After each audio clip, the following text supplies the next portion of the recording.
మంచి ఎనాలిస్టు రైట్. ఇక morning news చూసే మిత్రులు ఒకసారి మన వీడియోకి లైక్ చేయండి, షేర్ చేయండి, కామెంట్ చేయండి. ఇక మున్సిపల్ ఎన్నికల్లో ఎవరి ప్రచారంలో వాళ్ళు ఉన్నారు. నిన్న నల్గొండలో ముఖ్యమంత్రి రేవంత్ రెడ్డి గారు మీటింగ్ పెట్టి మున్సిపల్ ఎన్నికలలో మనమే విజయం సాధించాలని రేవంత్ రెడ్డి, ఇటు హరీష్ రావు గారు, అటు కేంద్ర జాతీయ అధ్యక్షులు ఎవరైతే ఉన్నారో నితిన్ నబీన్ కూడా బీజేపీ పార్టీ తరఫున వచ్చి ప్రచారం చేస్తున్నటువంటి పరిస్థితి.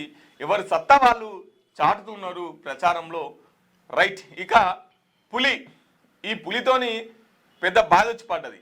ఇక రాత్రిపూట డప్పు సాటింపేసి పులి వస్తున్నది జాగ్రత్తగా ఉండురు అని చెప్తే అటు జనగామ జిల్లాలంతా ఎవరు బయటకు వచ్చిన పరిస్థితి లేదు, నిద్ర లేకుండా అయిపోయింది. పులి పరిస్థితి చాలా భయాందోళనకరంగా ఉన్నది. ఇక నిన్న మొన్న 14 రోజుల దాకా ఏ లొల్లి లేకుండే, తెలంగాణ సల్లసల్లగా ఉండే. హార్వర్డ్ యూనివర్సిటీలో నేర్చుకున్నటువంటి రేవంత్ రెడ్డి ఇకనన్నా మారి మంచిగా మాట్లాడతాడేమనుకుంటే మళ్ళా ఆయనది ముఖ్యమంత్రి స్థాయి కాదు, మంత్రి స్థాయి కాదు, కనీసం ఎమ్మెల్యే స్థాయి కూడా కాదన్నట్టు మళ్ళీ నిరూపించుకుంటుండు రైట్. ఇలా ఉన్నాయి తెలంగాణలో పరిస్థితులు. ఇక మార్నింగ్ న్యూస్కి వెళ్దాం. మార్నింగ్ న్యూస్ చూసే మిత్రులు ఒకసారి వీడియోకి లైక్ చేయండి, షేర్ చేయండి, కామెంట్ చేయండి. మిత్రులారా ఫస్ట్ దిశాపత్రిక చూసుకుందాం. పెద్దపులి సంచారంపై నిఘా, కెమెరా ట్రాప్స్, థర్మల్ డ్రోన్ల ద్వారా ట్రాకింగ్, వన్యమృగం కదలికల పర్యవేక్షణకు అటవీశాఖ ఉన్నత స్థాయి సమీక్ష, 4 సభ్యులతో ప్రత్యేక సాంకేతిక కమిటీ ఏర్పాటు. నిజంగా ఈ పెద్దపులితోటి మరి మన తెలంగాణ రాష్ట్రంలో ఉన్నటువంటి కొన్ని పులులు ఏవైతే ఉన్నాయో మరి వాళ్ళతోటన్నా కలిసిపోకపోయిందో కానీ ఇటు గజ్వేల్ నియోజకవర్గము, అటు ఆలేరు నియోజకవర్గము, అటు జనగామ నియోజకవర్గము మరి ఇవన్నీ అరుచుకుంటా ఉంటుంది. మరి కేసీఆర్ సార్ ఫామ్ హౌస్ దాకా కూడా పోయింది కానీ అటెక్కల పోలే. మళ్ళీ ఇటు రాకుండా అటు ఆలేరు మీకేంచి జనగామ మీకేంచి అట్లా పడిపోతుందట. ఆ గుర్తులు కూడా వచ్చినాయి చూడ్రి. లేగ దూడలను పాపము పసి లేగ దూడలను మెడకాయ కొరికేసి సమయం ఉంటే తినిపోతుంది, లేని పక్షంలో అక్కడి నుండి తప్పించుకొని ఇంకో ప్రాంతానికి పోతుంది. ఇట్లా మొత్తానికైతే మరి ఒకటే పుల 2 పుల్ల అన్న విషయం కూడా ఇంకా స్పష్టత లేదు. దీని పట్ల అటవీ శాఖ అధికారులు అయితే విశ్వ ప్రయత్నాలు చేస్తారు ఆ పులిని పట్టుకోనికి. ఇంకా ఇప్పటి వరకు ఒక మంచి విషయం ఏంది అని అంటే రోడ్ల పొంటి ఎలాంటి భయాందోళనకైతే చెందలేదు ప్రజలు కూడా. కానీ ఊర్లల్లో, గ్రామాలలో, బాయిల దగ్గర మాత్రము ఇది పరిస్థితి అయితే దారుణంగా ఉంది. బిక్కు అంటున్నారు ప్రజలు. ఎందుకంటే వాళ్ళ పశువులు కావచ్చు, వాళ్ళకు సంబంధించినటువంటి విషయాల పట్ల బిక్కుమంటారు. ఈ పెద్దపులిని జల్దీ పట్టుకోరి, ఇది చాలా భయాందోళనకరంగా ఉంది రైట్. 3 ప్రాణాలు తీసిన కొరియన్ డ్రామా. కోవిడ్ కాలంలో కొరియన్ వెబ్ సిరీస్లు, సినిమాలకు అడిక్ట్, స్కూల్కు వెళ్ళడం లేదని ఫోన్లు లాక్కున్న పేరెంట్స్ మనస్తాపంతో ఒకరి తర్వాత ఒకరి ఆత్మహత్య. యూపీలోని గజియాబాద్లో ఘటన. 9వ అంతస్తు నుంచి దూకిన అక్కా చెల్లెలు. కొరియన్ డ్రామా 3 అక్కా చెల్లెళ్లను బలికొన్నది. ఈ ఘటన యూపీలోని గజియాబాద్లో చోటు చేసుకున్నది. కోవిడ్ టైంలో కొరియన్ సిరీస్లు, షార్ట్ ఫిలిమ్స్లు, డ్రామాకు అలవాటు పడిన 3 అక్కా చెల్లెలు స్కూల్కు వెళ్ళడం మానేశారు. దీంతో పేరెంట్స్ వాళ్ళ నుంచి మొబైల్ లాక్కోవడంతో 9వ అంతస్తు నుంచి దూకి ఒకరి తర్వాత ఒకరు ఆత్మహత్యకు పాల్పడ్డారు. నిజంగా ఈ వెబ్ సిరీస్లు అనేటివి, ఈ టీవీ సీరియల్ అనేటివి ఇంట్లో వాళ్ళు ఏమన్నా అయితే బాధపడతారో లేదో కానీ సీరియళ్ళల్లో ఇబ్బంది వచ్చినా, తర్వాత వెబ్ సిరీస్లో ఇబ్బంది వచ్చినా కూడా సొంత ఆ బాధ మాకే వచ్చినట్టు, ఆ ప్రమాదం మాకే జరుగుతున్నట్టు ఇట్లా ఫీల్ అయిపోతుంటారు. ఇట్లా జనాల్ని ఆకట్టుకుంటట్టు ఆ వెబ్ సిరీస్లు, ఆ సీరియల్స్, ఆ షార్ట్ ఫిలిమ్స్ తీస్తుంటారు. అట్లా చిన్నపిల్లలు అడిక్ట్ అయ్యి, 9వ తరగతి పిల్లలు అడిక్ట్ అయ్యి స్కూల్కి పోమంటే పోకపోతే ఫోన్ గుంజుకున్నారట. మా దగ్గరనే ఫోన్ గుంజుకుంటావు, మమ్మల్ని సినిమా చూడకుండా చేస్తావా అని చెప్పేసి 9వ అంతస్తు నుంచి అక్కా చెల్లెళ్ళు దుంకి చనిపోయినటువంటి పరిస్థితి. చూడండి చిన్నపిల్లలు ఎంత అడిక్ట్ అవుతున్నారో. కాబట్టి ముందుగానే వాళ్ళకు అలవాటు చేయకండి. ఈ కోవిడ్ టైంలో వచ్చి పిల్లలకందరికీ ఫోన్లో అలవాటు అయిపోయినాయి. ఇప్పుడు కూడా కొన్ని స్కూల్లో అవే కంటిన్యూషన్ చేస్తున్నాయి. దయతలిచి చిన్నపిల్లలకి ఫోన్ ఇవ్వకండి, మీరు హోంవర్క్ అని చెప్పేసి ఫోన్లో వర్క్ ఇవ్వకండి. చిన్నపిల్లలకు ఎంత దూరంగా ఫోన్లు పెడితే అంత మంచిది. ఇటువంటి ప్రమాదాలు సంభవిస్తున్నటువంటి పరిస్థితి. ఏమైంది, ఆఖరికి సినిమాల కోసం ప్రాణాలు తీసుకుంటున్నటువంటి పరిస్థితి. వాళ్ళ మైండ్ అట్లా వాటికి అడిక్ట్ అయిపోయింది. కాబట్టి ఫోన్లో కొంచెం జాగ్రత్త పెట్టుకోరి, ఇయ్యకూరి. రైట్. ఎప్స్టీన్ ఫైల్స్ దుమారం, ఇది చాలా ఘోరమైన పరిస్థితి. ఎప్స్టీన్ ఇప్పుడు సంచలనం రేపుతుంది ప్రపంచవ్యాప్తంగా. ఈ పేరు ఎప్స్టీన్ అంటే ప్రపంచవ్యాప్తంగా సంచలనం లేపుతున్నటువంటి పేరు. ప్రపంచాన్ని కుదిపేస్తున్న చీకటి కోణం. కుబేరులు, బిజినెస్ టైకూన్స్, బడా రాజకీయ నేతల పేర్ల లీకు, లైంగిక అవసరాలకు చిన్నారులు, మహిళలు, గుండెలను మెలిపెట్టే ఫోటోలు, వీడియోలు వెలుగులోకి. ప్రపంచవ్యాప్తంగా దుమారం రేపుతున్న ఎప్స్టీన్ ఫైల్స్ గురించి ప్రస్తుతం సోషల్ మీడియాలో పెద్ద ఎత్తున చర్చ జరుగుతుంది. ఆ ఫైల్స్ లోని వీడియోలు న్యూస్ వైరల్ కావడంతో అంతా షాక్ అవుతున్నారు. ప్రపంచ దేశాలకు చెందిన రాజకీయ నాయకులు, టాప్ బిజినెస్ టైకూన్, కుబేర్లకు సంబంధించినటువంటి కీలక రహస్య సమాచారం బయటికి రావడంతో నెట్టింట హాట్ టాపిక్ గా మారింది. జెఫ్రీ ఎప్స్టీన్ ఫైల్స్ 2లో 2000కు పైగా సీక్రెట్ వీడియోలు, 30 లక్షలకు పైగా డాక్యుమెంట్లు లీక్ అవ్వడంతో అగ్రదేశాల కీలక నేతలు సైతం వణికిపోతున్నారు. అసలు ఇందులో ఏముంది? అంతర్జాతీయ జాతీయ మీడియా ఆ ఫైల్స్ గురించి పదే పదే ఎందుకు ప్రస్తావిస్తుందో తెలిపే ప్రత్యేక కథనం మీకోసం. రైట్. ఎవరైతే ఈ జెఫ్రీ ఎప్స్టీన్ ఫైల్స్ అనేది ఉందో, ఈ జెఫ్రీ ఎప్స్టీన్ అంటోడు ఒక దొంగ, ఒక చోర్, ఒక అత్యంతమైనటువంటి దుర్మార్గుడు వీడు. అయితే ఈయనే చాలా ఆస్తులు సంపాదించుండు, కుబేర్లలోకి వెళ్ళిపోయిండు. సొంతంగా జెట్టు కొనగలిగి సొంతంగా నీళ్ళ మీద ఇల్లు కట్టుకున్నటువంటి స్థాయికి ఈ ఎప్స్టీన్ అంటోడు ఎదిగిండు.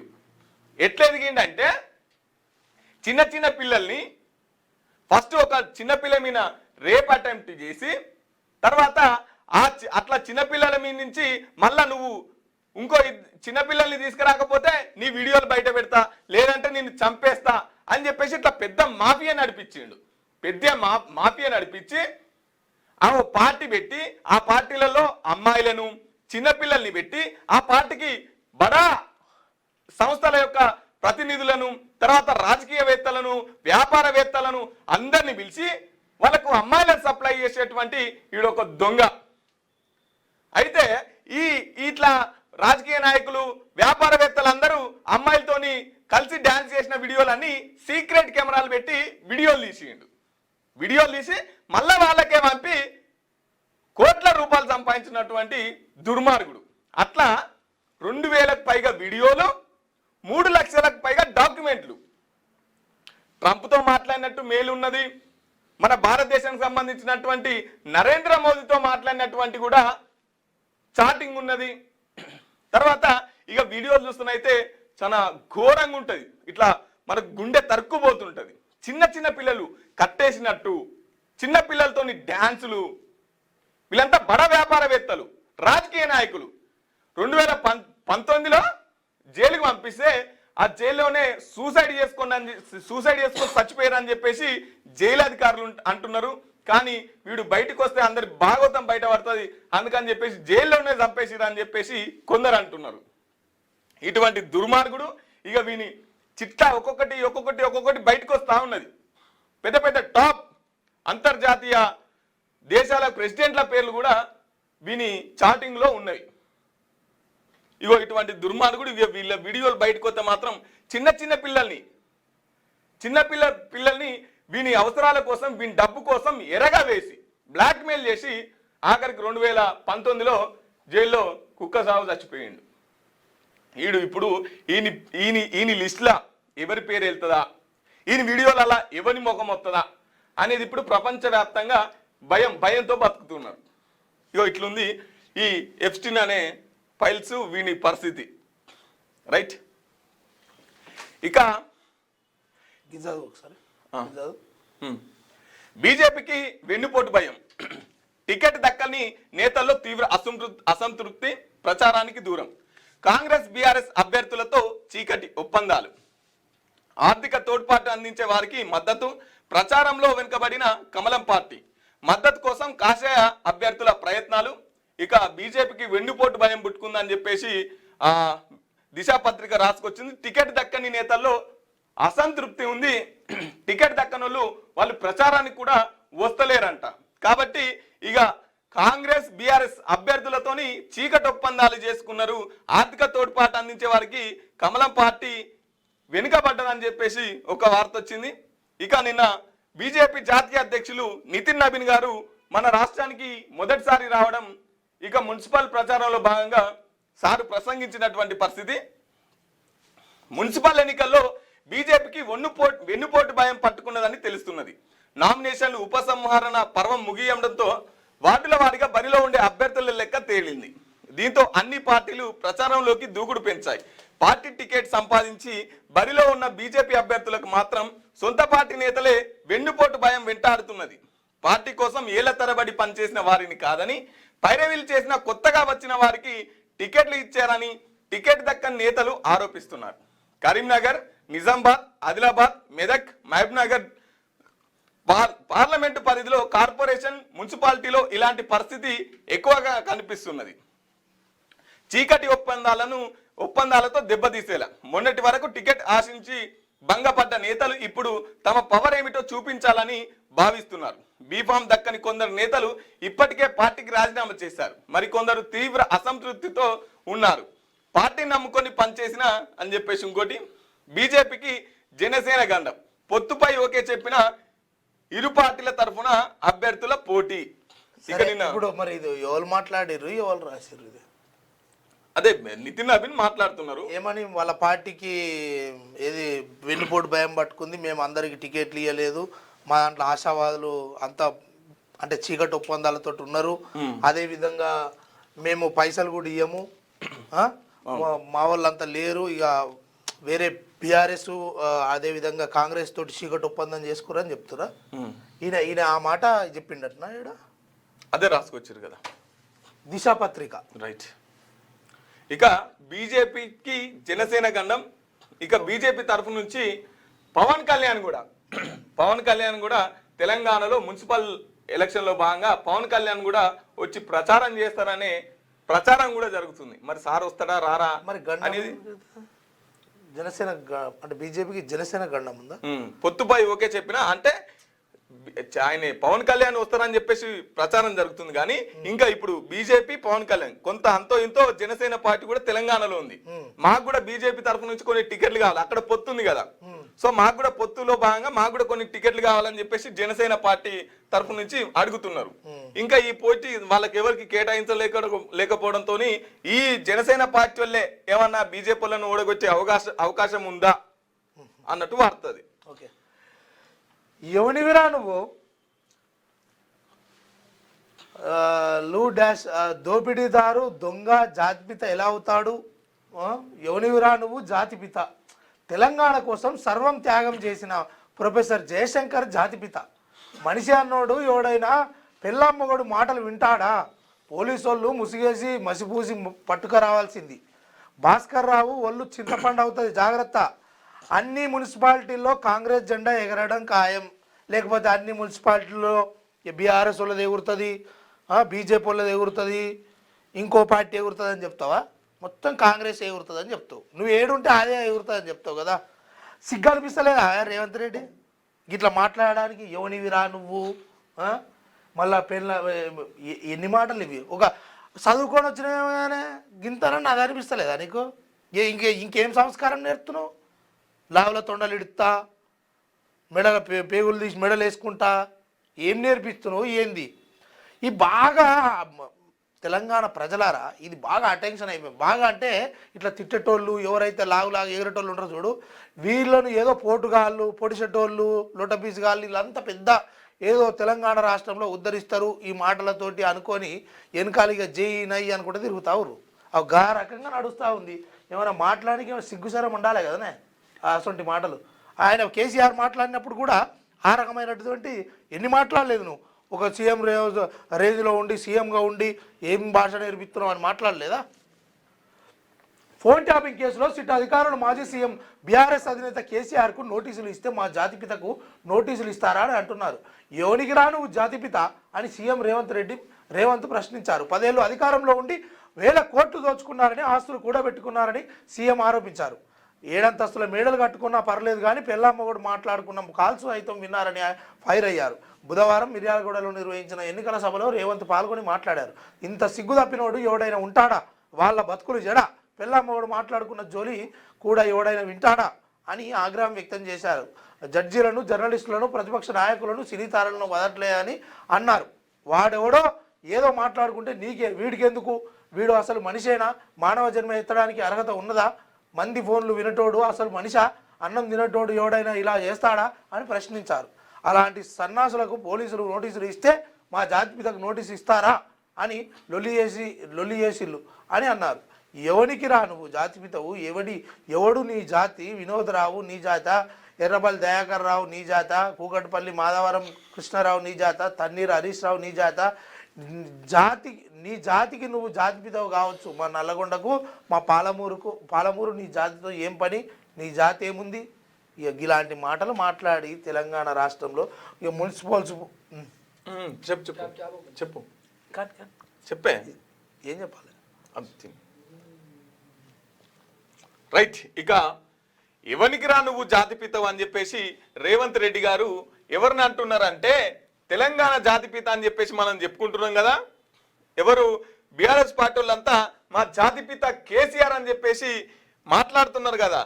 అయితే గీతే తెలంగాణకు జాతిపిత జయశంకర్ అవుతారు కానీ మీరెట్లా అవుతారు అని చెప్పేసి నిన్న రేవంత్ రెడ్డి గారు మళ్ళా హార్వర్డ్ యూనివర్సిటీకి పోయి కొద్దిగా మారతాడు అనుకున్నాం కానీ ఏం మారకుండా ఇంతకుముందుకు ఎట్లా మాట్లాడిండో అంతకు మించి ఇంకో స్టెప్ తీసుకొని మాట్లాడుతున్నటువంటి పరిస్థితి. రైట్, మన దగ్గర వీడియోలు ఉన్నాయి. ఒకసారి రేవంత్ రెడ్డి గారి భాష తీరు ఏం మాట్లాడిరు అనేది. ఎవరికి రా నువ్వు జాతిపితవు, ఎవడు జాతిపిత అని చెప్పేసి మాట్లాడుతున్నాడు. 57 సంవత్సరాలు రేవంత్ రెడ్డికి ఉంటాయి, 72 సంవత్సరాలు కేసీఆర్కు ఉంటాయి. రేవంత్ రెడ్డి కంటే కేసీఆర్ 14 సంవత్సరాలు పెద్ద. రేవంత్ రెడ్డి కంటే కేసీఆర్ 14 సంవత్సరాలు పెద్ద. 14 తెలంగాణలో మన తోటి వయసులను కూడా అన్న అని మాట్లాడతాం. ఒక మాజీ సీఎం 14 సంవత్సరాలు పెద్ద రా అని చెప్పేసి సంబోధిస్తున్నాడు ముఖ్యమంత్రి గారు. ఒకసారి వినండి.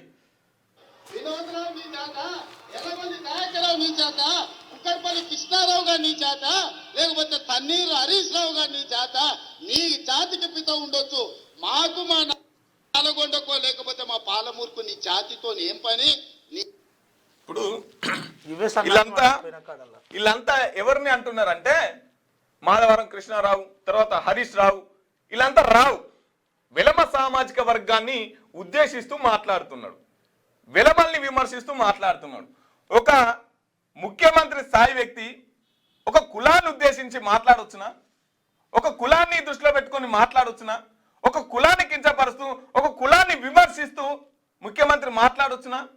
అన్ని కులాలు కలిసి ఓట్లేస్తే కదా, అన్ని కులాలు కలిసి ఎన్నుకుంటే కదా మీరు ముఖ్యమంత్రి అయ్యింది. మరి అట్లంటే మీ పార్టీలో లేరా? జూపల్లి కృష్ణ రావు కదా, కొక్కిరాల ప్రేమ సాగర్ రావు కదా. నిన్నగాక నువ్వు మొన్న కాంగ్రెస్ పార్టీలో చేర్పించుకున్నటువంటి ఈయన ఎవరు? జగిత్యాల ఎమ్మెల్యే సంజయ్. వీళ్ళంతా నీ పార్టీలో రావులు 7 ఉన్నారు కదా, 7 రావులు ఉన్నారు కదా కాంగ్రెస్ పార్టీలో. వాళ్ళని విమర్శిస్తున్నట్టు కాదా? వాళ్ళు కూడా రావులే కదా. అంటే ఒక సరే రావులు ఏం చేసిరు కేసీఆర్ అంటే అను కానీ రావు సామాజిక వర్గాన్ని మొత్తం అంటున్నప్పుడు ఇది ఎంతవరకు కరెక్ట్ రేవంత్ రెడ్డి గారు? నీ భాష విధానం,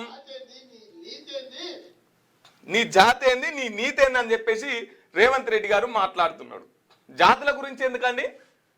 ఒక మున్సిపల్ ఎన్నికలు జరుగుతున్నప్పుడు మేము ఏమేమి హామీలు ఇచ్చినాం, ఎంతవరకు వాటిని అమలు పరిచినాం, ఇక్కడ ఉన్న సమస్యలు ఏంది, మేము వాటిని ఏం గుర్తించినాం, వాటికి పరిష్కారాలు ఏంటి, ఇది కదా మాట్లాడాల్సింది. ఎలక్షన్ టైంలో ప్రజల యొక్క అవసరాలు ఏంటి అవి కదా మాట్లాడాల్సింది.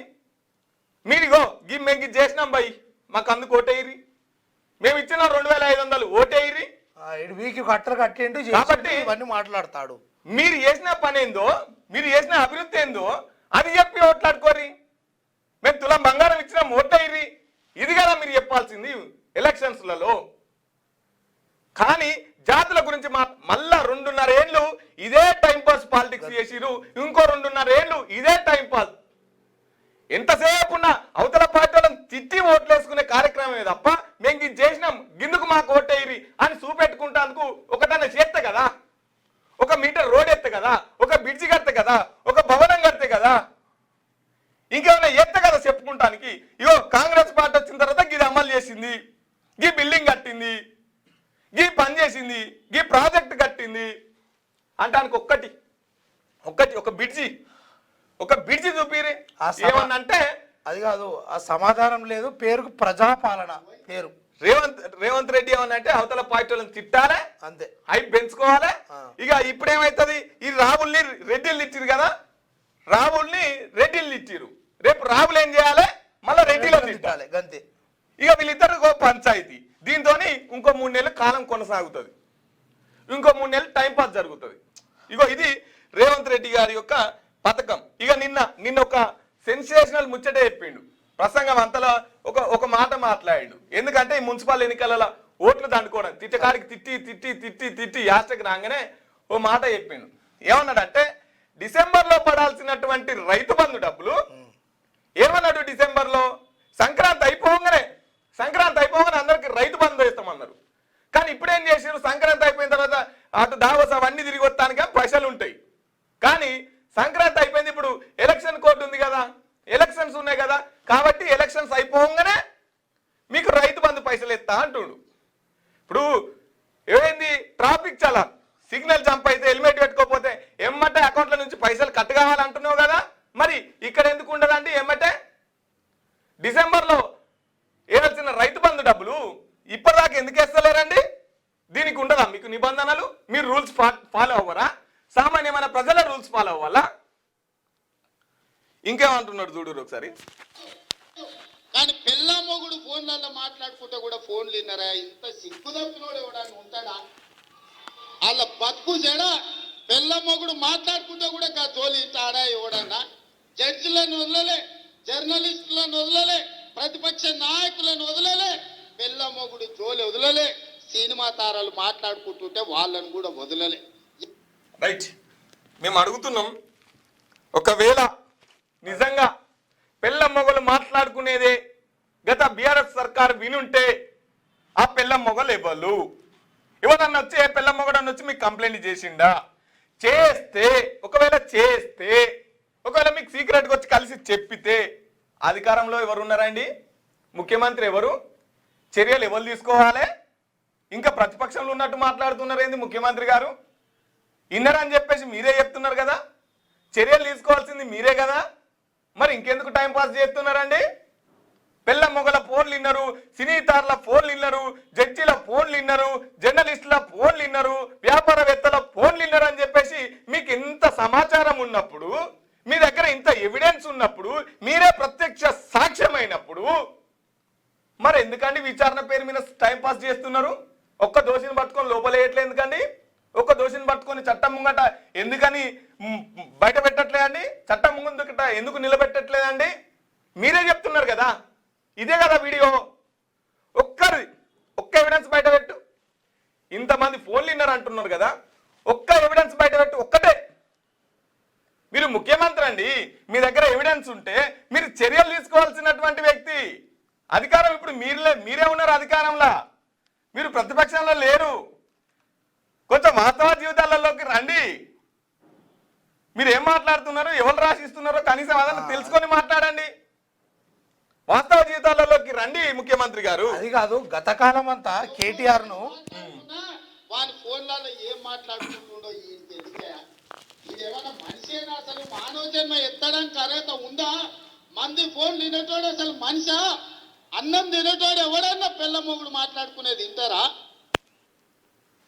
ఇక ఇదొకటి పోను. తర్వాత ఏంది ఈప్ చింతపండు అవుతుంది. ఎవరిని అక్కడ ఉన్నటువంటి మాజీ ఎమ్మెల్యేను ఎట్లా మాట్లాడుతున్నాడు ఇనూరిగా. ఈప్ చింతపండు అవుతుంది, వదిలిపెట్టాం.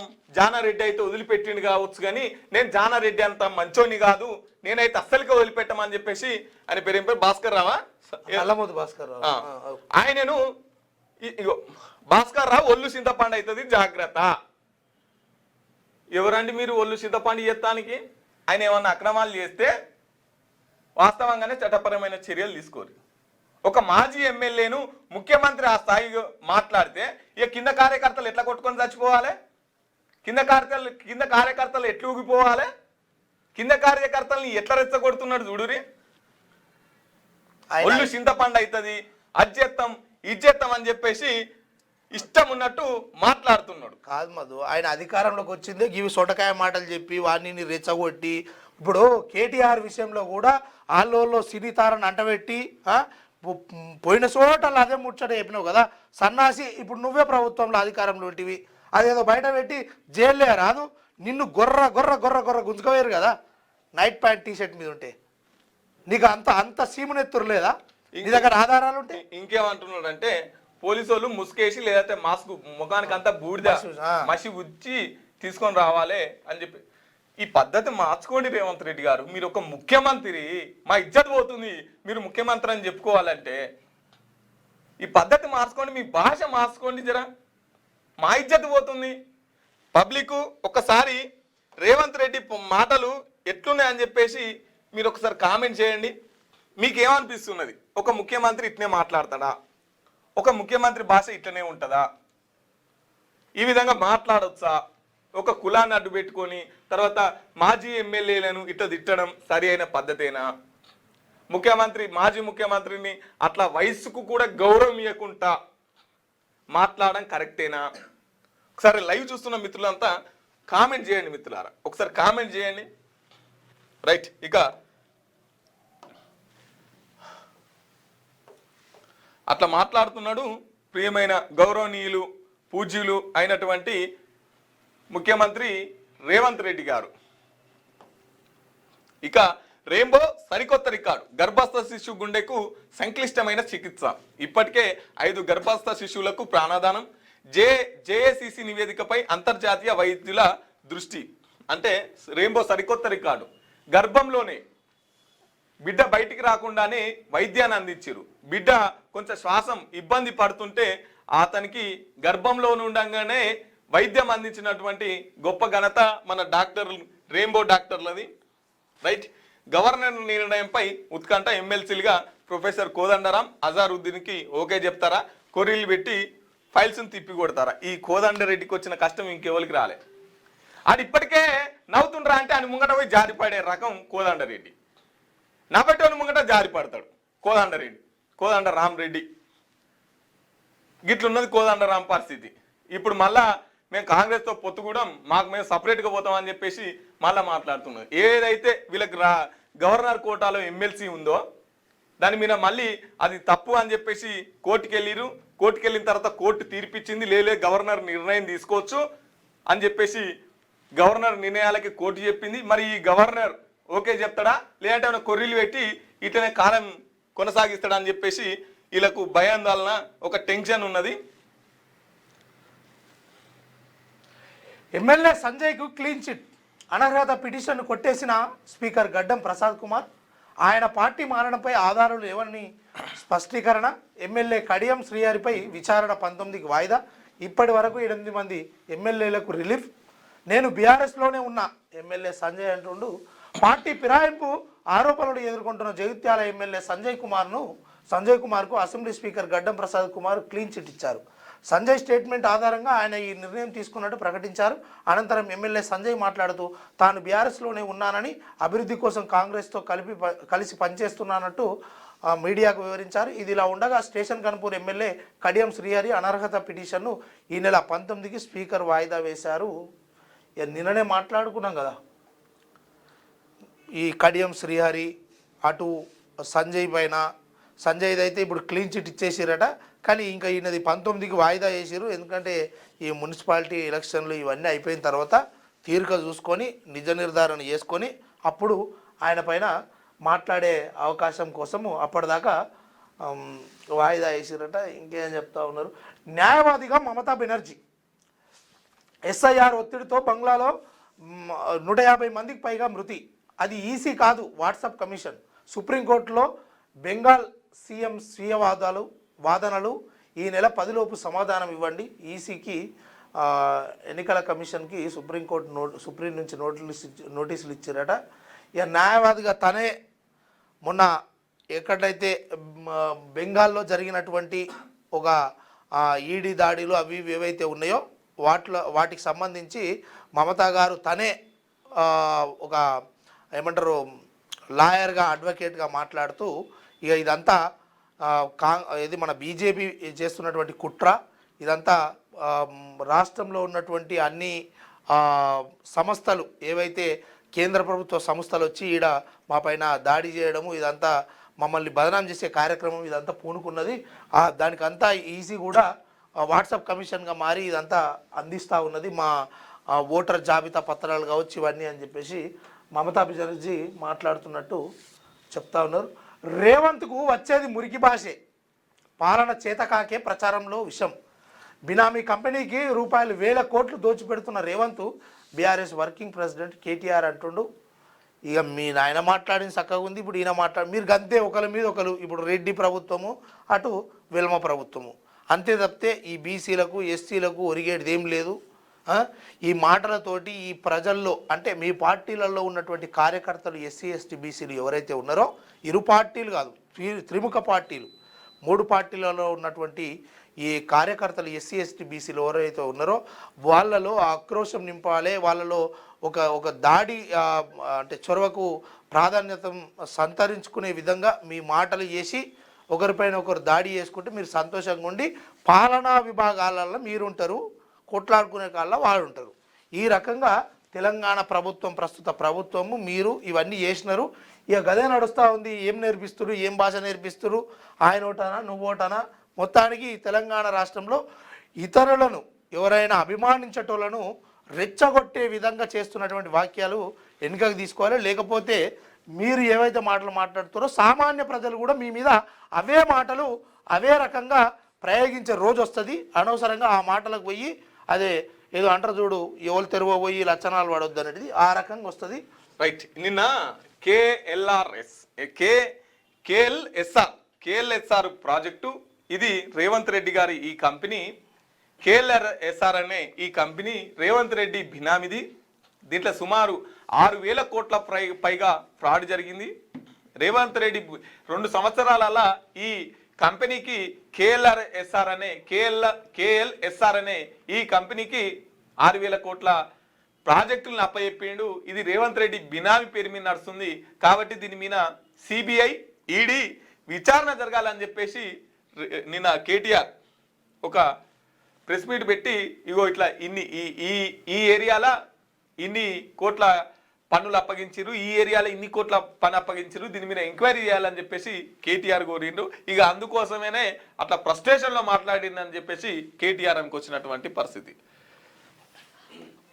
స్పీకర్ తీరు రాజ్యాంగానికి గొడ్డలి పెట్టు, అనర్హత పిటిషన్ తిరస్కరించడం అర్థరహితం అని చెప్పేసి కేటీఆర్ అంటున్నారు. ఎవరైతే జగిత్యాల ఎమ్మెల్యే సంజయ్ కుమార్ మీద కేసు ఎవలేసిరంటే జగదీష్ రెడ్డి, ఈ సూర్యాపేట ఎమ్మెల్యే జగదీష్ రెడ్డి కేసు వేసిండు అనర్హత పిటిషన్. సో ఆ సుప్రీంకోర్టు నుంచి మళ్ళీ స్పీకర్కి వచ్చింది. స్పీకర్ నిర్ణయం తీసుకోవాలి కదా. స్పీకర్ ఏమంటున్నాడు, ఆయన పార్టీ మారలే అని చెప్పేసి స్పీకర్ అంటున్నాడు. సో నిన్న ప్రెస్ మీట్ పెట్టి కూడా ఎంత దుర్మార్గం అంటే ప్రజల్ని ఎంత గొర్రెలు ఎత్తురు అంటే ఒక్కసారి చూడురి.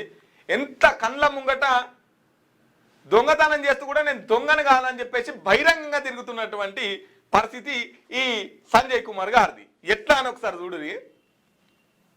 కాంగ్రెస్ పార్టీ కండువలు ఆయనకు ఒక్కనికి లేదు, కాంగ్రెస్ పార్టీ బ్యానరు ఆఫీసు కూడా కాంగ్రెస్ పార్టీదే, ముంగట్నే ఉంటుంది. రేవంత్ రెడ్డి ఫోటోలు అవి ఇవోటి చేకూర్తలు అన్నీ కాంగ్రెస్ పార్టీ ఉంటాయి. కానీ ఈయన పలుకుతున్న పలుకులు ఏంటి అంటే నేను ఏ పార్టీ మారలేదు, బీఆర్ఎస్ పార్టీలోనే ఉన్నా.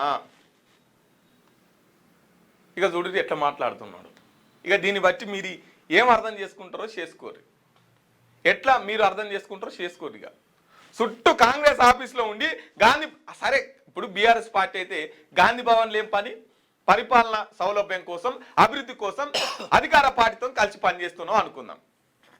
కానీ గాంధీ భవన్లో ఏం పని సంజయ్ కుమార్ గారు, నువ్వు బీఆర్ఎస్ పార్టీలో ఉంటే ఎంత ఇప్పుడు దొంగతనం చేసి కూడా మరకంటినాక కూడా నేను అసలు సుధపూసన్ అన్నట్టు మాట్లాడుతున్నటువంటి పరిస్థితి సంజయ్ కుమార్ గారిది. తెలంగాణలో పెరుగుతున్న హెచ్ఐవి పెరుగుతున్న కొత్త కేసులు మరణాలు 2024-25లో 3022 కేసులు కొత్త కేసులు 3035 మరణాలు. పబ్లిక్ తస్మాత్ జాగ్రత్త. మళ్ళా ఇన్ని రోజులు కొద్దిగా తగ్గి ఉండే మళ్ళీ ఇప్పుడు చాప కింద నీరు లెక్క పాకుతున్నది. ఆ ఏడాది రాష్ట్రంలో మొత్తం 1,25,000 రోగులు. అత్యధిక కేసులు 2వ స్థానంలో ఏపీ, 6వ స్థానంలో తెలంగాణ. ఏదైనా కూడా ఏపీ 2వ స్థానంలో ఉంటుంది. ప్రాస్టిట్యూట్లో కూడా వ్యభిచారంలో కూడా ఏపీ 2వ స్థానం, తెలంగాణ 8వ స్థానం. ఇవి ఎక్కువ ఉంటాయి కొద్దిగా ఆంధ్రాల. తెలుగు రాష్ట్రాల్లో హెచ్ఐవి సైలెంట్గా విజృంభిస్తున్నది. గత 5 ఏళ్లలో గణనీయంగా కొత్త కేసులు పెరిగాయి. 2024-25లో 3035 మరణాలతో తెలంగాణ దేశంలో 4వ స్థానంలో నిలవగా అదే ఏడాదిలో 1,25,000 మంది హెచ్ఐవి రోగులతో దేశవ్యాప్తంగా 6వ స్థానంలో నిలిచింది. ఇక అత్యధిక కేసులతో ఏపీ దేశంలోనే 2వ స్థానంలో నిలిచింది. ప్రస్తుతం గత 5 ఏళ్లలో వివరాలు పరిశీలిస్తే ఏపీలో కేసులు తగ్గుతుండగా తెలంగాణలో పెరుగుతున్నట్టు రాజ్యసభలో కేంద్ర వైద్యారోగ్య శాఖ సహాయ మంత్రి అనుప్రియ పటేల్ సమాధానం ఇచ్చారు. హెచ్ఐవి కేసులు పెరుగుతున్నాయట. ఈ హెచ్ఐవి కేసులు ఎందుకు పెరుగుతున్నాయో మీకు అందరికీ తెలుసు. కొంతనేమో అజాగ్రత్త వల్ల కొన్ని పెరుగుతున్నాయి, కొంతనేమో విచ్చలవిడి శృంగారం వల్ల కొన్ని పెరుగుతున్నాయి. కోలివింగ్స్ పేరా, ఇష్టం వచ్చిన పార్టీల పేరా, ఇష్టం వచ్చినట్టు అక్రమ సంబంధాల పేరా, అక్రమ సంబంధాలకైతేగా విచ్చలవిడి ఇవన్నీ పెరుగుతున్న నేపథ్యంలో హెచ్ఐవి పెరగకపోతే ఏం పెరుగుతుంది? ఇవన్నీ పెరుగుతున్నప్పుడు హెచ్ఐవి కూడా పెరుగుతుంది. ఫస్ట్ వీటిని కట్టడి చేస్తే ఇది తగ్గుతుంది. ఎంత దుర్మార్గం అంటే కండోమ్ యాడ్స్ ఇస్తారు, కండోమ్స్ యాడ్స్. హెచ్ఐవి తగ్గించడం కోసం కండోమ్స్ యాడ్స్ ఇవ్వాల్సిందే, కండోమ్స్ వాడాల్సిందే, అది ఒప్పుకోవాల్సిందే. కానీ అరే బాబు పెళ్లి వయసుకు వస్తే పెళ్లి చేసుకోరు, పెళ్లి చేసుకున్నాక ఒక్కరితోనే ఉండురి అని చెప్పరు. మీరు అక్రమ సంబంధం పెట్టుకోవాలనుకుంటే ఇది వాడండి అని చెప్పేసి కండోమ్స్ గురించి చెప్తారు. కండోమ్స్ మరి ఇక తప్పనిసరి పరిస్థితులలో అటువంటి దుర్మార్గపు బుద్ధి ఉన్నోళ్ళు కనీసం అవ్వన్న వాడితే ఇదన్నా జర తగ్గుతుంది. ఇంకొకటి, మనం పురుషులైతే షేవింగ్ షాప్కి వెళ్ళిన బ్లేడు మారుస్తుందా లేదా, లేకపోతే దవాఖానలకు వెళ్తే ఇంజెక్షన్ అది మారుస్తున్నారా లేదా, ఇవి కూడా చెక్ చేసుకోండి. బ్లడ్ టు బ్లడ్తోనే ఈ వైరస్ అనేది అంటుకుంటుంది. హెచ్ఐవి పేషెంట్ల పట్ల వివక్షత చూపకుండా కొంత మీరు సేఫ్టీని పాటించండి. ఈ జైరి కొంత తగ్గుతుంది.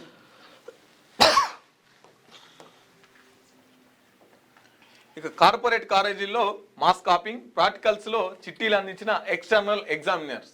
సీసీటీవీ పర్యవేక్షణలతో వెలుగులోకి బాధ్యులను విధుల్లోంచి తొలగించిన ఇంటర్ బోర్డు. కాలేజీల పైన చర్యలు. ఇక ఎవరో కాపింగ్ ఎత్తలేరట, కాలేజీ వాళ్ళే చిట్టీలు అందిస్తురట. ఎందుకంటే 2024-25 ప్రపంచనం అని చెప్పుకోవాలి కదా. కాబట్టి ఎట్లనే చేసి పాస్ చేయాలి, ర్యాంక్ తేవాలి. కాబట్టి కాలేజీ వాళ్ళే చిట్టీలు అందిస్తురట. సీసీ కెమెరా ఉందట. సీసీ కెమెరాలో మొత్తం రికార్డ్ అయ్యేసరికి ముచ్చట బయటపడ్డది, వచ్చింది వెలుగులోకి. 2.5 కోట్ల మంది ఆధార్ నంబర్ల డియాక్టివేట్, మరణించిన వారి వివరాలు డిలీట్. మోసపూరిత ఘటనల నివారణ కోసమే UIDAI అని అంటుంది.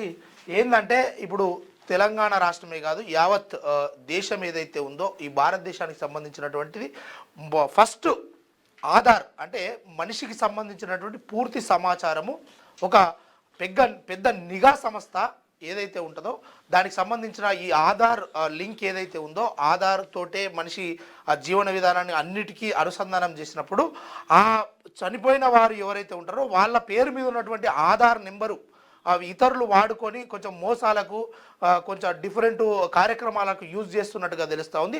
అందులో భాగంగానే 2,50,00,000 మంది యొక్క ఆధార్ ఎవరైతే మరణించిన వాళ్ళు వాళ్ళ ఆధార్ నెంబర్ను డిలీట్ చేయడం జరిగిందంట. ఇది మంచి పరిణామమే. రైట్. ఇక అమెరికా వాణిజ్య ఒప్పందంలో వ్యవసాయం, డైరీ వంటి సున్నిత రంగాల ప్రయోజనాలకు పూర్తిగా రక్షణ కల్పించినట్లు కేంద్ర వాణిజ్య మంత్రి పీయూష్ గోయల్ పార్లమెంటులో వెల్లడించారు.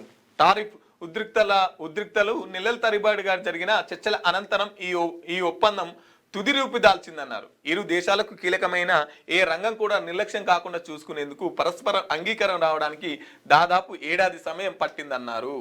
ఇక నిన్న మంత్రి గారు మాట్లాడారు. ఇక వ్యవసాయంలో వాణిజ్యంలో మనకు కొంత టారిఫ్లు తగ్గినాయి, ఇక మనం గొప్పగా అభివృద్ధి చెందచ్చు అన్నట్టు మాట్లాడారు. మా వస్తువులపైన Bharat zero tariff, US trade representative Jamieson Greer. Right, ఇక వెలుగు దినపత్రికను చూసుకుందాం ఒకసారి. పబ్లిష్ కాలేదన్నారుగా, ఇదిగో నరం అనే బుక్, ఆర్మీ మాజీ చీఫ్ రాసిన బుక్ను చూపిన రాహుల్ గాంధీ. ప్రధాని మోదీకి ఇద్దామని తెచ్చా, కానీ ఆయన రాలేదు. చైనా ట్యాంకులు చొరబడితే మోదీ రాజ్నాథ్ పట్టించుకోలే. బాధ్యతను అప్పటి ఆర్మీ చీఫ్ నరవణే పైకే నెట్టారని ఫైర్. ఈ బుక్ ఫారిన్లో పబ్లిష్ అయిందని మీడియాకు వెల్లడించారు రాహుల్ గాంధీ. 2020లో లడఖ్లోని చైనా యుద్ధ ట్యాంకులు ప్రవేశిస్తున్నాయని, తాము ఏం చేయాలని అప్పటి ఆర్మీ చీఫ్ నరవణే రక్షణ మంత్రి రాజ్నాథ్ సింగ్ను ఎన్ఎస్ఏ అజిత్ దోవల్ను సంప్రదించారు. కానీ ఆయనకు నేరుగా సమాధానం లభించలేదు. దీంతో ఆయన ప్రధాని మోదీని సంప్రదించగా, మీకు ఏది కరెక్ట్ అనిపిస్తే అది చేయండి అని ప్రధాని చెప్పారు.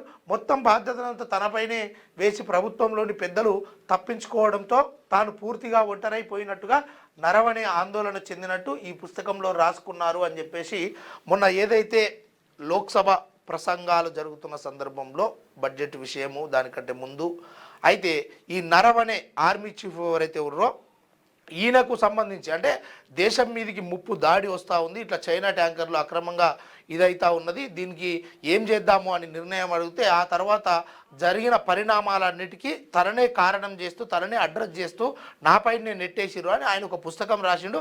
ఆ పుస్తకం ఇదో అని చెప్పేసి అసలు మోడీకి ఇద్దామని నేను తీసుకొచ్చిన, కానీ మోడీ రాకపోయేసరికి ఇది పరిస్థితి అని చెప్పేసి కాంగ్రెస్ రాహుల్ గాంధీ గారు ఫైర్ అయ్యారు. ఓ రకంగా ఇదిగో ఆధారం అంటూ చూపించే ప్రయత్నం చేశారు. ఇక తెలంగాణలో మాఫియా పాలన, కాంగ్రెస్ సర్కారులో కమిషన్ రాజ్, నితిన్ నబీ అంటారు. ప్రతి పనికి బిల్లుల మంజూరుకు ఆర్ఆర్ ట్యాక్స్ విధిస్తున్నారు. బీఆర్ఎస్ పోయిందనుకుంటే కాంగ్రెస్ దోపిడీ చేస్తున్నది. మైనార్టీల ఓట్ బ్యాంకు కోసం వాళ్ళను బుజ్జగిస్తున్నది. హిందూ దేవాలయాలపై దాడులు జరుగుతున్నా పట్టించుకోవడం లేదని ఫైర్. మహబూబ్ నగర్లో బీజేపీ విజయ సంకల్ప సమ్మేళనం. తెలంగాణలో మాఫియా పాలన నడుస్తున్నదని బీజేపీ జాతీయ అధ్యక్షుడు నితిన్ నబీన్ మండిపడ్డారు. రాష్ట్రంలో RR Revanth and Rahul tax వసూలు చేస్తున్నారని ఆరోపించారు. తెలంగాణలో బీఆర్ఎస్ను ప్రజలు తిరస్కరించారు. ఆ తర్వాత అధికారంలోకి వచ్చిన కాంగ్రెస్ కమిషన్ రాజు నడుపుతున్నది. బీఆర్ఎస్ దోపిడీ పోయిందనుకుంటే కాంగ్రెస్ దోపిడీ మొదలైంది. ప్రతి పనికి బిల్లుల మంజూరుకు కమిషన్లు వసూలు చేస్తున్నారు అని ఫైర్ అయ్యారు. బుధవారం మహబూబ్ నగర్ జిల్లా కేంద్రంలోని ఎంవీఎస్ కాలేజ్ గ్రౌండ్లో బీజేపీ విజయ సంకల్ప సమ్మేళనం నిర్వహించారు.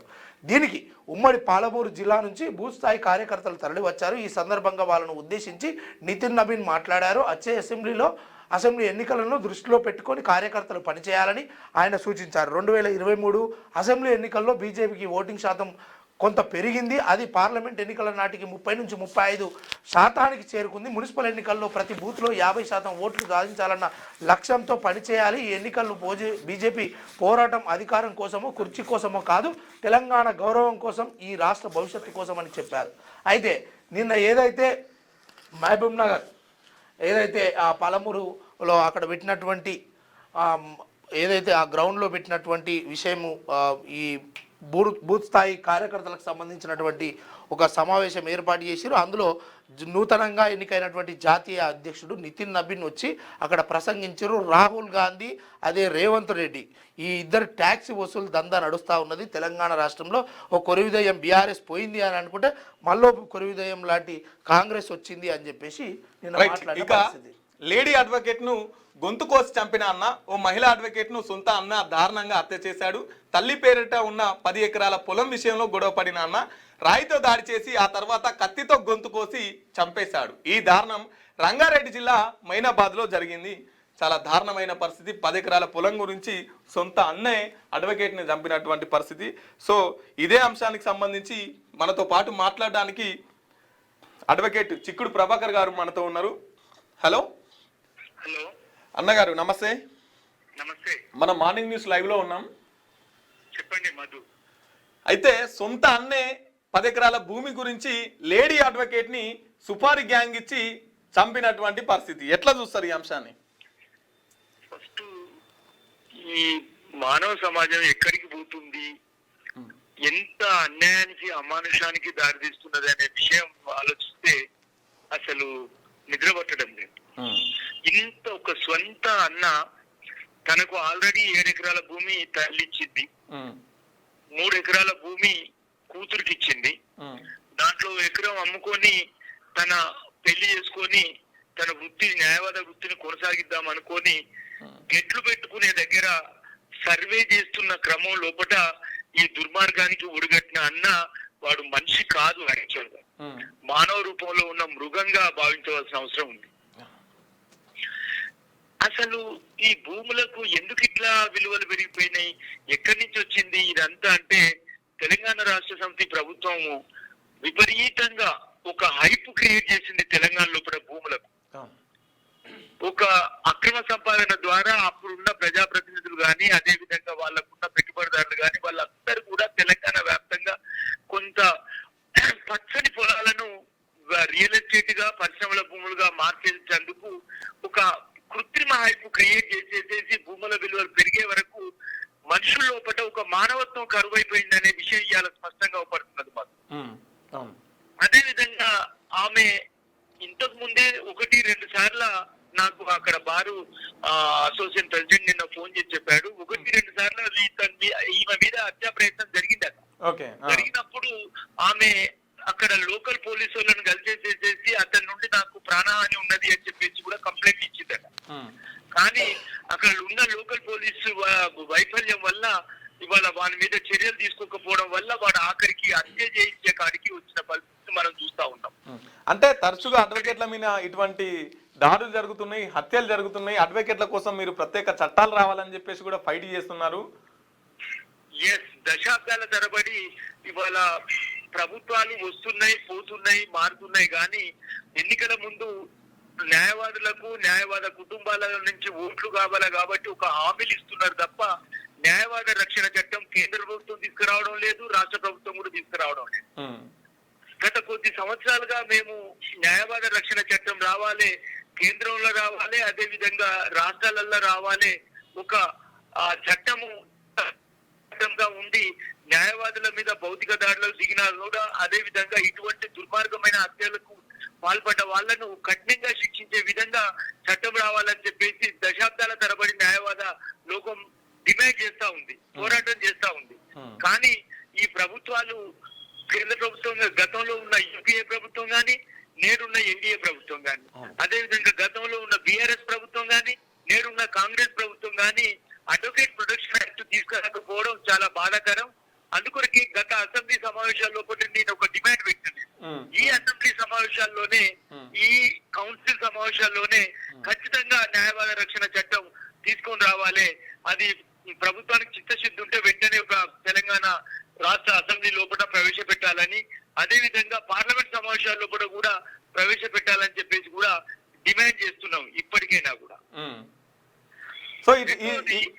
రెండవది, ఎప్పుడైతే కంప్లైంట్ ఇచ్చినామో ఆ కంప్లైంట్ ఇచ్చినప్పుడు వాళ్ళు దాన్ని చాలా సీరియస్ గా పరిగణించేసేసి దోషుల మీద, అదే విధంగా కంప్లైంట్ కు ఎవరైతే ఉన్నారో కంప్లైంట్ లోపల ఎవరైతే ఇటువంటి చర్యలకు పాల్పడతారని చెప్పేసి అనుమానాలు ఉన్నాయో వాళ్ళ మీద నిఘా పెట్టడం గానీ, వాళ్ళ కౌన్సిలింగ్ చేయడం గానీ, వాళ్ళను ప్రివెంటివ్ డిటెన్షన్ చేయడం గానీ చేయకపోవడం వల్ల ఈ నష్టాలు జరుగుతున్నాయని చెప్పేసి కూడా, ఈ ప్రాణహానిలు జరుగుతున్నాయని చెప్పేసి కూడా నేను భావిస్తా ఉన్నా.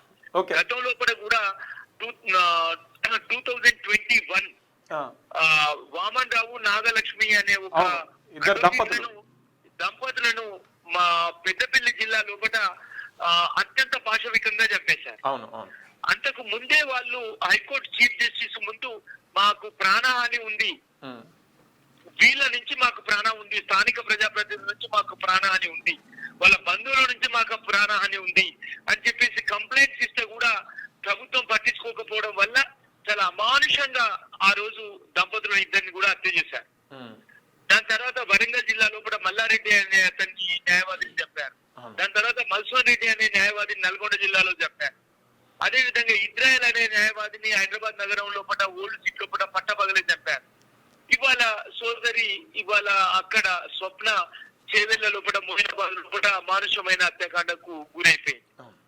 ఇప్పటికైనా ప్రభుత్వం చిత్తశుద్ధితోటి ఇవాళ ప్రజాప్రభుత్వం అని చెప్పబడుతున్న కాంగ్రెస్ ప్రభుత్వం ఈ హత్య మీద సమగ్రంగా దర్యాప్తు చేయించి ఆ హత్యకు బాధ్యులైన వాళ్ళను, అదే విధంగా కంప్లైంట్ ఇచ్చిన తర్వాత కూడా ఆ హత్య పట్ల, ఆ విషయం పట్ల సమగ్రంగా ఆలోచించేసి చర్యలు తీసుకొని అధికారులు ఎంతటి పెద్దవాళ్ళైనా కూడా చర్యలు తీసుకోవాలని డిమాండ్ చేస్తా ఉన్నారు.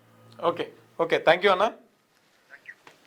రైట్, ఇక సొంత అన్నే మానవ సంబంధాలు ఎటువైపు వెళ్తున్నాయి, సొంత అన్నే భూమి కోసం ఒక చెల్లెను సుపారీ గ్యాంగ్ ఇచ్చి చంపినటువంటి పరిస్థితి. నిజంగా ఈ ప్రభుత్వానికి చిత్తశుద్ధి ఉంటే అడ్వకేట్లకు రక్షణ కల్పించాలి, అడ్వకేట్లకు కల్పించే చట్టాలు తీసుకురావాలని చెప్పేసి కోరుతున్నాం.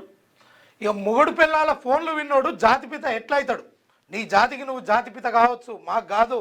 సన్నాసి దొంగ ఎప్పటికీ జాతిపిత కాలేడు. సీఎం రేవంత్.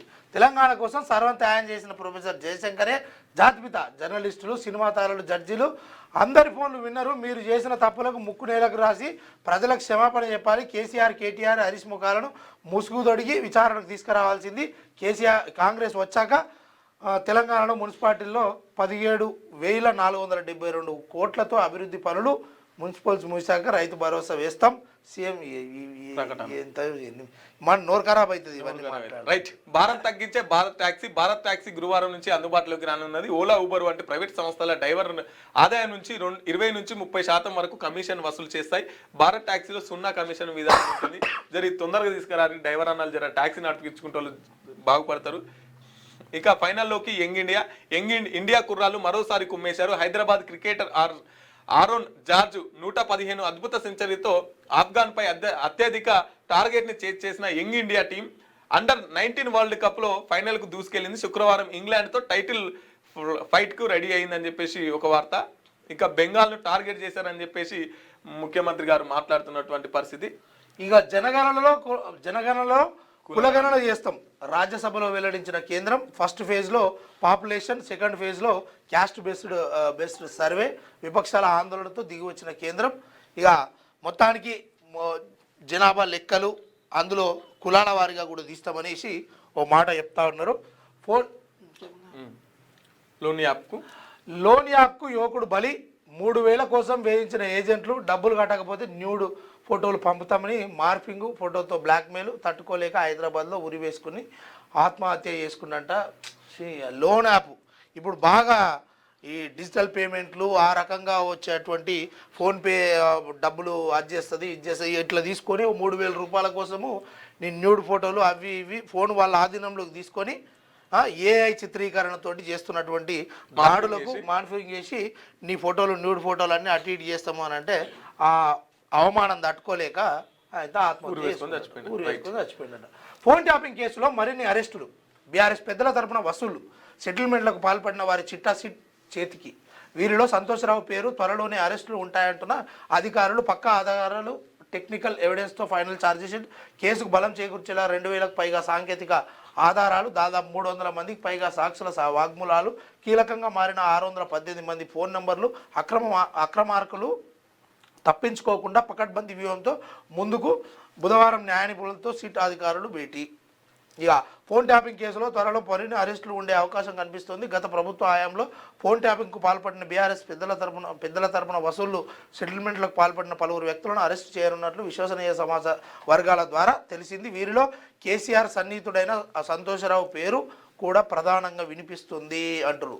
అయితే ఫోన్ ట్యాపింగ్ విషయం సిలికి గాలివారైనట్టు మొత్తం పెద్ద ఆయన దాకా చేరుకుంది కదా. ఆ పెద్ద ఆయన దాకా చేరుకున్న తర్వాత ఆయనను కూడా విచారించిన తర్వాత నెక్స్ట్ ప్రోగ్రామ్ ఏందట అంటే ఈ వసూళ్లకు పాల్పడారు, అక్రమంగా దందాలు చేసిరు.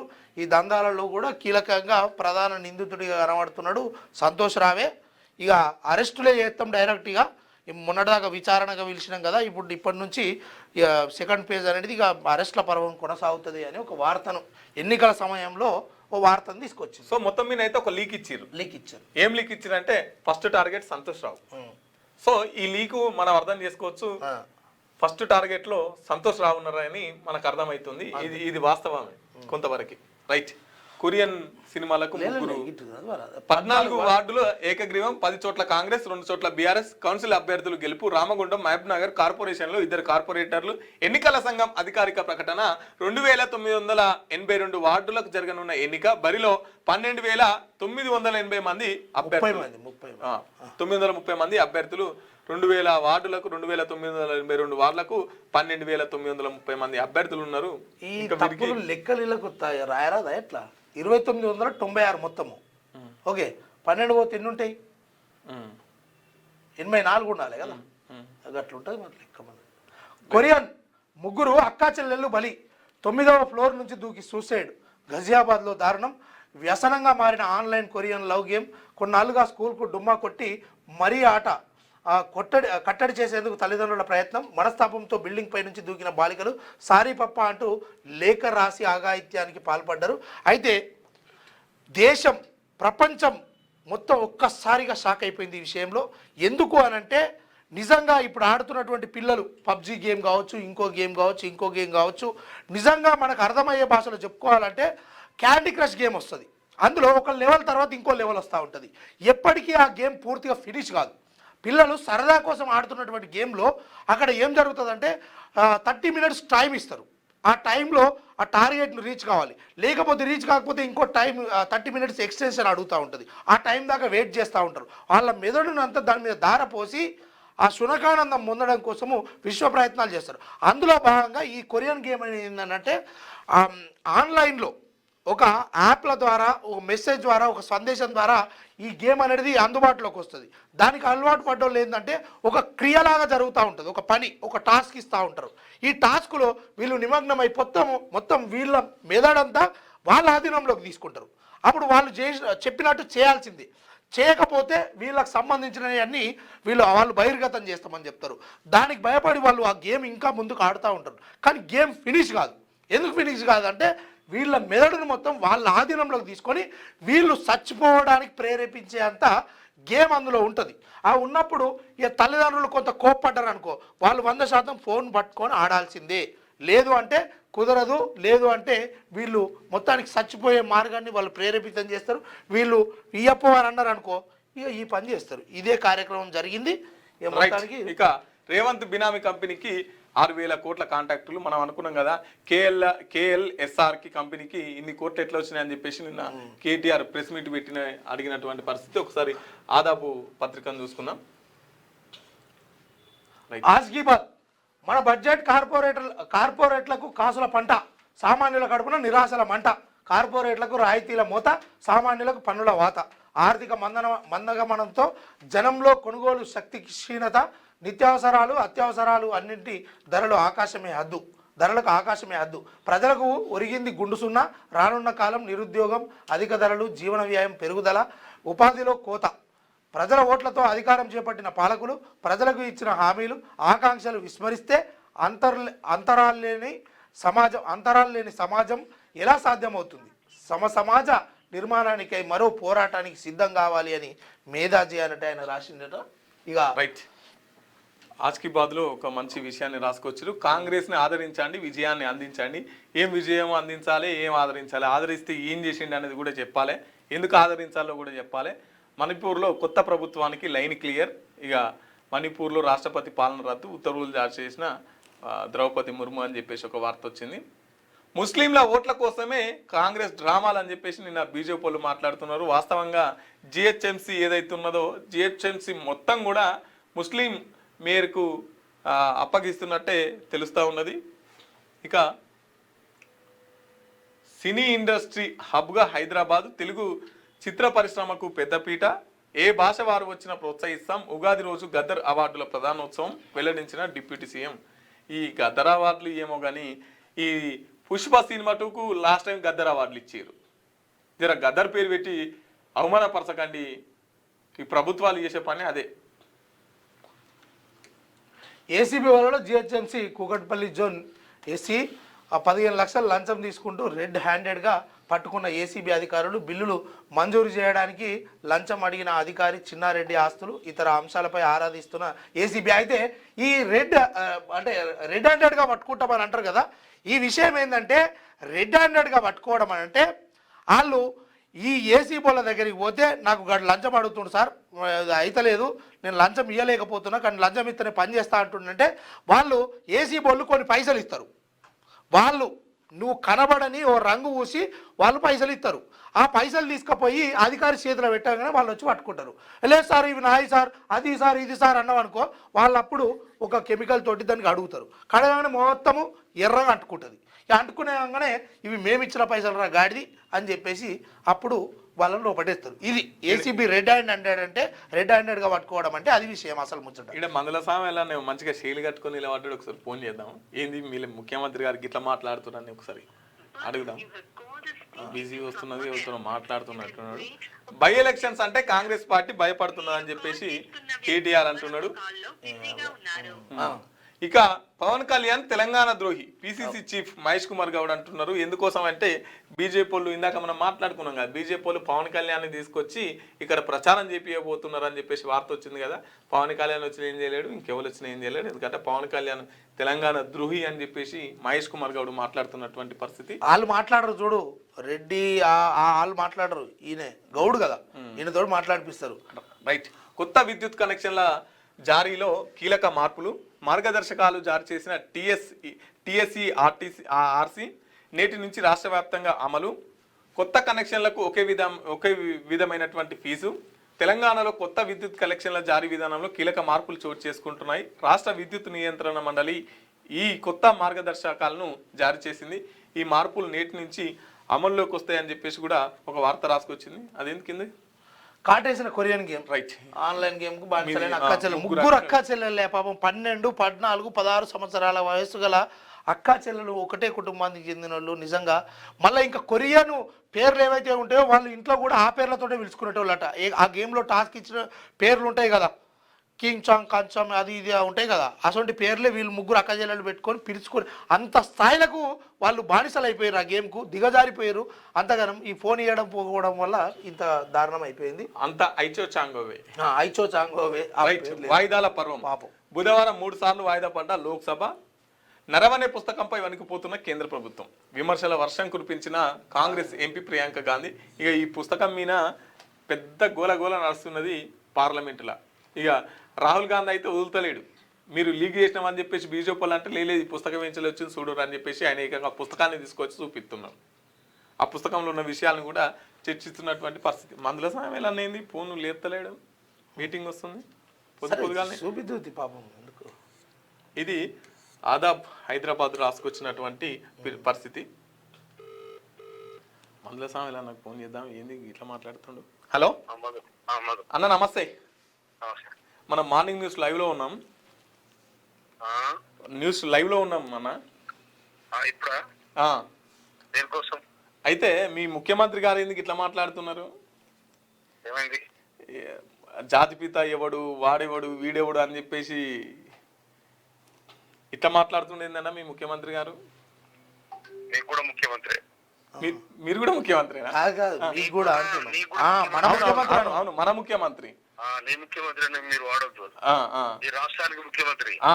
కానీ గిట్లా మాట్లాడుతుంది ఏందంటున్నా.